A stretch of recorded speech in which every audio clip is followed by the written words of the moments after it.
Hello, everybody. Welcome back to some more NCL Fantasy Game Critic updates.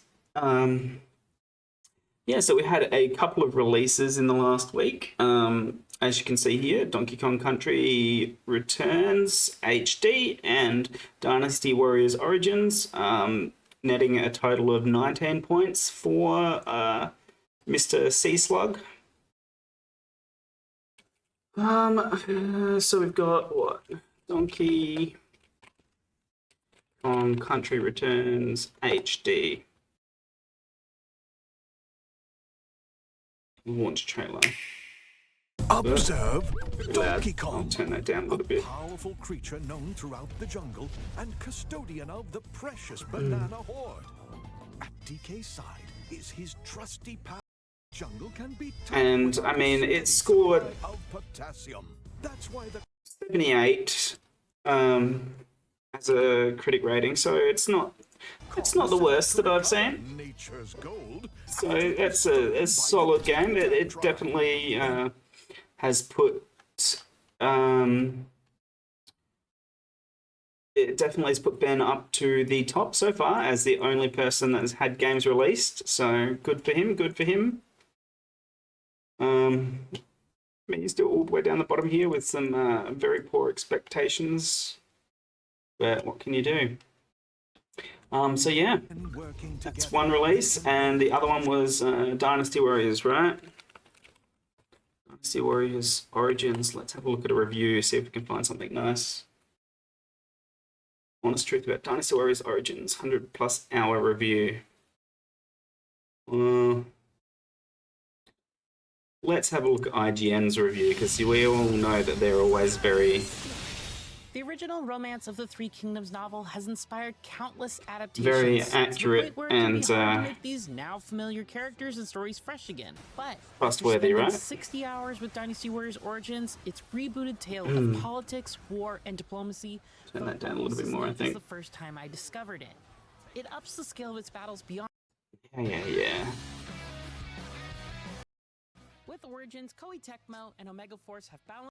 Created specifically for Origins. Really, no, it's not the kind of game that interests me. Control of them temporarily in some specific levels, which is a nice compromise. They say war never changes, but the weapons of war sure do. You may just begin with a sword and some very I mean, this kind of game is just basically like a third-person some Vampire Survivor style kind of game, right? You just don't get the roguelite level power-ups.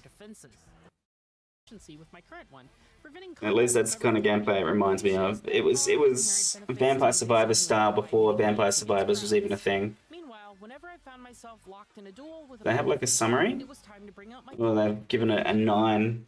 It feels like the series I once loved is finally back. There you go. It feels like the series I once loved is finally back. So obviously they're saying some good things about the game. So yeah, that seems to be a decent pick. So well done, Ben, on that pick as well. All right. There is also no bids going on in the Zeb Striker division for this week. Let's see, and we don't have any releases for at least a couple more weeks by the looks of it. So not much else to talk about here. If we jump over to Blitzel, the only release that has happened so far here is Donkey Kong Country Returns HD as well. So still a few points there for Mr. Carpet for Matt. But then this week's bids, we've got Dispatch, Luna Remastered Collection, and Pony Island 2 Panda Circus. So Dispatch we'll look up.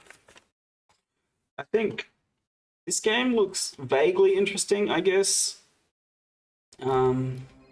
I believe it's made by the same people that made, what was it? Wolf Among Us or whatever?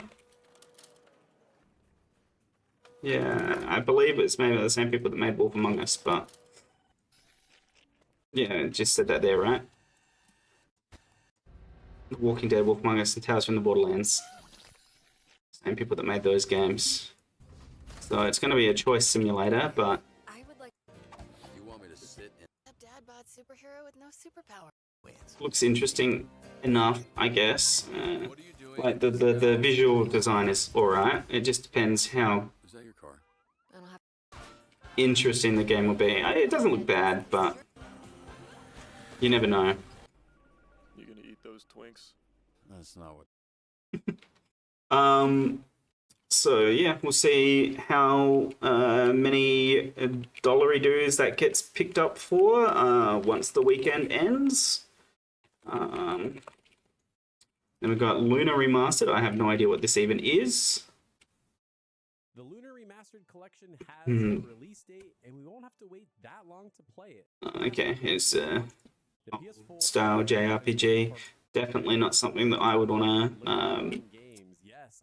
bid on myself either, but look, people like these kinds of games, so it could be something interesting for... This remaster. I think you probably these versions had Digital versions will be $49.99, physical versions will be $54.99, exclusive to Amazon for however many years old these games are. Fair enough. With working design, so it's interesting that they're doing a brand new voiceover. Again, you can see here Brand new voiceover. Classic, you can do that too, which is really cool. They also pretty exciting. Playing classic mode is always a good idea. Classic. Looks like it's just looping a lot of footage here, so I don't know. Spring 2025, so at least it's going to be released this year most likely, unless it gets delayed, but definitely not something that I have on my radar at all. And then we've got Pony Island 2 Panda Circus. Which, with a name like that, it's got to be a Game of the Year contender, I reckon, right?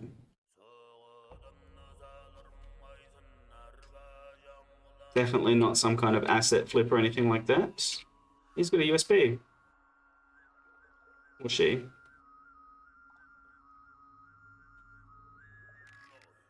That's creepy. Yeah, no idea what kind of game this is going to be. Is it like a puzzle game? Or from the creator of Inscription? Okay, that was a pretty positively received game, right? So I don't know. This could be positively received, I guess.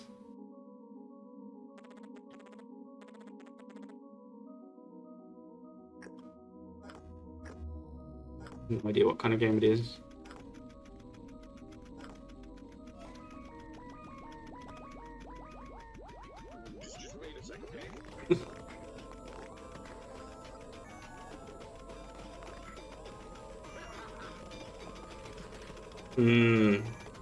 There definitely seems to be a lot happening, so... Interesting. Does look like it could be some kind of puzzle-y game. Various different things that you need to do. Uh-huh. Okay, yeah, look. If that really... It's TBA estimated at the moment, so you never know what that's going to turn into. But if this does get released, I could see it getting an alright score at the very least. Still, I don't know if it's something at this point that I would want to bid on to take a risk. But like, if you're someone that doesn't have a lot on your list at the moment, it could be potentially worth a grab. You never know. Inscription did get some decent reviews. From what I remember, I never played it myself, but yeah. So I guess that's pretty much the update for where we're at the moment. Next game to release here is Citizen Sleeper 2 once again in the end of January. With potentially Shantae Advance Risky Revolution being released in January as well at some point. But yeah, that's the main update for the NCL Fantasy Game League at the moment. Sometime this month I might see if I can find some trailer compilations for for games that are continuing to come out that might not have been bid on yet, and we'll see. We'll see what's up for the rest of the year, or over the next couple of months at the very least. But yeah, thanks for watching, guys, and we'll see you next week for some continued updates.